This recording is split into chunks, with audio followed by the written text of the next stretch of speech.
নমস্কার বন্ধুরা, সুনিতাস blog and কিচেনে আপনাদের স্বাগত জানাই। আজকে একটি আমের কোয়াশ দেখাবো।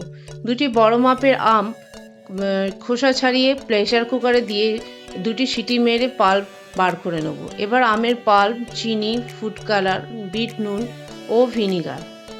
কড়াতে আমের পাল্পটি দিয়ে দেবো ও সমপরিমাণ চিনি দেবো। যদি এখানে আমটি টক হয় তাহলে আরেকটু বেশি চিনি দেবেন। দিয়ে কিছুক্ষণ জাল করে নেব। কিছুক্ষণ ফোটানোর পর পরিমাণ মতো বিট নুন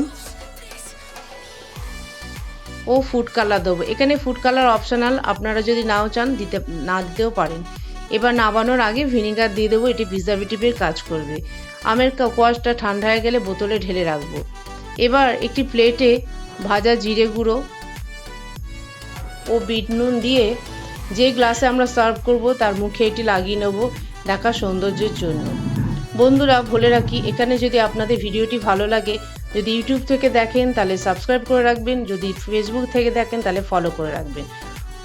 এবার গ্লাসের মধ্যে আমরা কোয়াশ ঢালবো, পরিমাণ মতো কোয়াশ দেব ও ঠান্ডা জল দেব।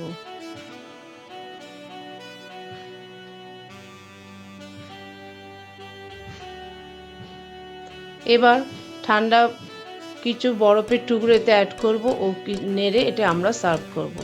ধন্যবাদ।